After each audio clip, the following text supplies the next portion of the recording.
2024 Ferrari purosangue review, a worthy supercar, now in family size. There are many performance SUVs, too many, some would say. But there's only one Ferrari SUV. Let's skip over the part where you can't believe Maranello actually built an SUV, crossover, lifted utility vehicle, whatever the hell you want to call it. Spending 1 second decrying this decision is genuinely 1 second too long. The 2024 Ferrari purosangue is here in all of its 12-cylinder, 4-door, 4-seat, all-wheel drive glory, and it doesn't care what you think. Why? Because, first and foremost, it has a Cavallino rampante on the hood, and because every single production slot is sold out until 2026. That's why. It's not often that I or any other automotive journalist, for that matter, get to test a truly first-of-a-kind vehicle. I'm not referring to a brand new model or the reincarnation of a long-gone nameplate. No, I'm talking about the very first of something. I'm talking about the first-ever Ferrari SUV, even if Ferrari refuses to call it that. It prefers first-ever 4-door, 4-seater car. Even in a segment jam-packed with high-performance SUVs, the purosangue is the only single-trim, bespoke model in existence. Forget about your Mercedes-AMGs, your BMW MS, Porsche Cayennes, and yes, even your Lamborghini Uruses. The purosangue shares a platform with no one, and it certainly doesn't exist as a business case to upbadge an existing SUV. If anything, only the Aston Martin DBX comes close. So, the purosangue is special, expensive, and also sold out. But what's it like? How does it stack against other admittedly capable SUVs? And most importantly, is it a real Ferrari? That's exactly what I set out to find out over the course of 2 days in the mountains of northern Italy. 2024 Ferrari purosangue specs. Base price, as tested $397,300, $493,707. Powertrain, 6.5-liter naturally aspirated V1 8-speed dual-clutch automatic all-wheel drive. Horsepower, 715 at 7,750 RPM. Torque, 528 lb-ft at 6,250 RPM. Seating capacity, 4. Curb weight, 4,481 pounds, dry. EPA estimated fuel economy, TBA. Quick take, some say Ferrari has sold its soul to the devil. I say, lucky devil. Score, 9.5/10. The basics. First, the name. Ferrari shuts down any blasphemous talk with a name that punches straight and punches hard, purosangue. Puro, meaning pure, and sangue, meaning blood. Pure blood or thoroughbred, however you translate it, means one thing: it is as much a Ferrari as any other model that rolls out of Maranello. As to how to properly pronounce the name, you can listen to this accurate example. Purosangue. The styling of the purosangue has been controversial from the beginning, and it was made even more so after memes comparing it to a Mazda and a Prius made the rounds on social media. Blasphemy. What you can't appreciate in photographs is just how refined the body really is, how curvy. The low-sitting front end allows the massive V12 to breathe, but more specifically, it directs airflow in a number of ways and for multiple purposes. The air intakes around the DRLs guide air through the top of the tires, while the floating fender walls and flares serve as exhaust to excess air that might otherwise generate lift. The grille feeds air to the V12 so it can sing its song all the way up to 8,250 RPM, while the smaller lateral intakes help with weight management by channeling air around the wheels. Then there's the hood, which is a massive, sculpted piece of cold-stamped aluminum. Seriously, it's hard to understand how enormous the hood, hinged at the front, of course, is until it's fully open before you. I'm 6 feet tall and it towered over me by another foot, if not more. The hood itself has 2 air inlets that carry over onto the side of the car a la F12. Ferrari actually calls this an aero bridge.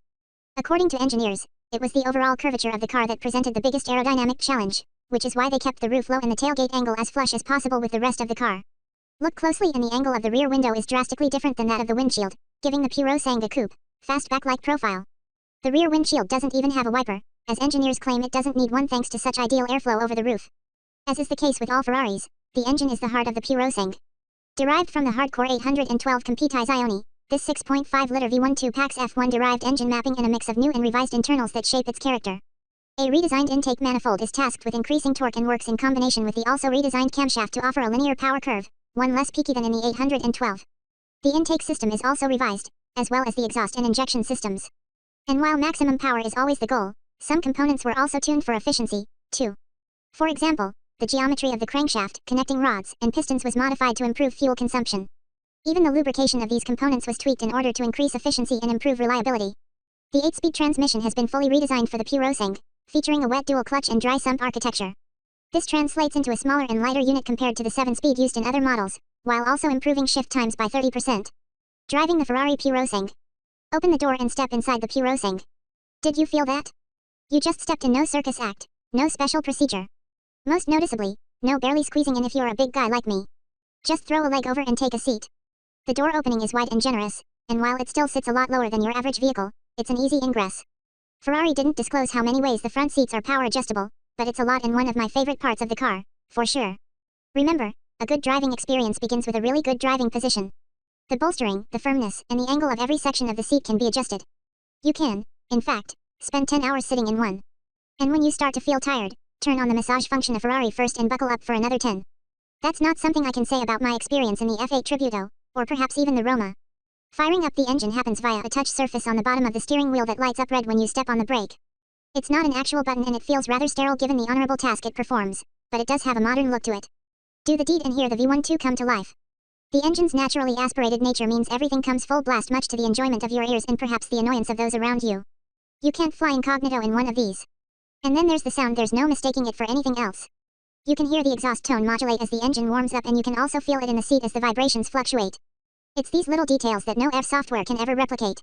Setting off, the first big takeaway had to do with the steering feel. It's light and quick. Other supersubs have quick reflexes too, but they typically all feel very heavy, especially the Aston. The purosangue felt agile even when traveling at a chill pace. The suspension, too, felt remarkably civilized. I spent an hour fighting Milan traffic trying to escape the city, which also meant enduring 1,000-year-old roads filled with potholes. The big V12 can be as docile or as brutal as you want it to be, and after what seemed like an eternity, I was finally out of the city and on proper mountain roads above Lago di Como, where snow-capped peaks separate Italy from Switzerland. So, I chose brutality. I flipped the Minatino into sport mode and pushed the red selector down once to choose hard suspension. I dug my right foot in and asked the purosangue to give me my first taste of what it can do. Mamma mia! The purosangue lurched forward like a lioness hunting down its next meal. Zero hesitation, 100% laser focus. The sound of the V12, which up until that point had been present but mostly in the background, came roaring into the cabin as if it were saying, "Did you summon me? I'm here now." The shift lights integrated into the top of the steering wheel quickly started lighting up, telling me it was time to shift into third gear as they flashed blue. I pulled on the right paddle, triggering a loud bang from the exhaust while a surge of power and torque continued to relentlessly thrust the 4,500-pound SUV forward. Given the type of road I was on, second, third, and fourth gears kept the purosangue right in the sweet spot to have a good OL time. Some hairpins forced me to momentarily venture into first gear before giving it the full rigatoni and rocketing literally, due to the thunderous sound out of corners and into the distance. I'd like to believe that all the nanas living in those sleepy Italian villages were okay with all the ruckus because I was driving a Ferrari, but I could be wrong. I may not have been able to explore its top speed, but those tight mountain roads provided endless opportunities to feel the purosangue's extremely advanced, extremely complex active suspension. See, most high-performance cars have very similar suspension systems tuned in a variety of ways, but the purosangue isn't most high-performance cars. For starters, Ferrari ditched anti-roll bars entirely. In their place are 4 Multimatic true active spool valve dampers that rely on liquid-cooled, 48-volt electric motors to send force to each damper. Specifically, up to 1,120 pounds in a matter of milliseconds and as often as the computer thinks is necessary, which Ferrari claims can be every 0.05 seconds. This does a couple of cool things. First, it can stabilize each wheel independently based on its own dynamics, but it can also pull the body toward the wheel in order to keep the body as stable as possible during hard cornering. Secondly, it lets the dampers react quickly to suspension events and sort them out before they reach the cabin, which is why I didn't actually feel any of those potholes when driving through the city. Lastly, the purosangue's trick suspension can also distribute load balance by as much as 10%, which explains why heavy braking was met with little to no weight shift, as the dampers quickly adjusted front to rear load on the fly. As a result, the purosangue proved to be tossable in a way that most Ferraris aren't. Its combination of GT and supercar dynamics allowed it to have fun in the most surprising ways. Several hairpins on my route had lots of debris at the apex, forcing me to take a wider line to avoid it. This would normally upset a supercar's balance and make it understeer/oversteer upon entry/exit, forcing the driver to fight the car's tendencies. In the purosangue, the suspension cancelled out any forward weight transfer upon hard braking while the dampers kept body roll to a minimum and helped the all-wheel drive apply traction as necessary. I waltzed through just as if I had taken the perfect driving line.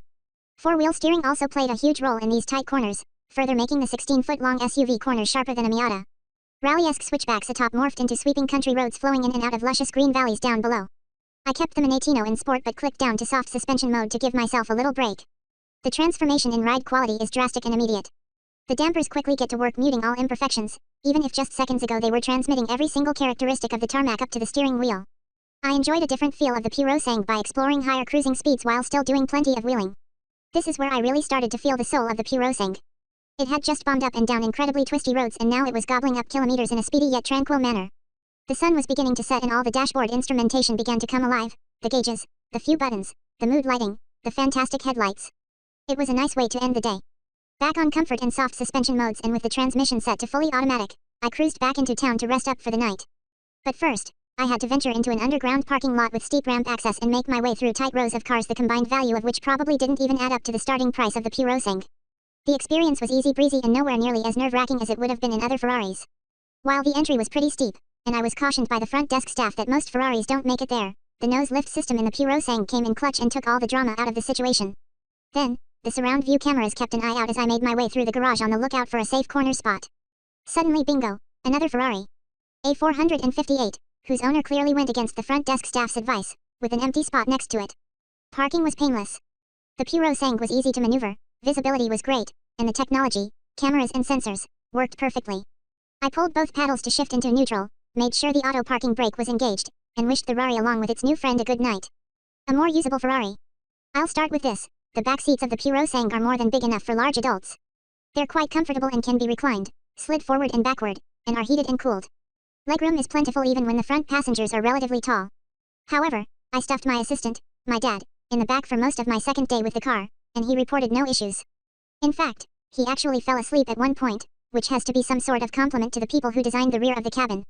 He also enjoyed the clever way in which you operate the rear doors, which, by the way, are rear-hinged in open coach style.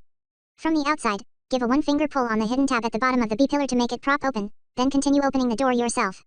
However, pull and hold the same tab for 2 seconds and the door will fully open all the way on its own a la Rolls-Royce Cullinan, which is the only other SUV in the world to have a V1 too. Once inside, simply push a button on the B-pillar and let the door close on its own.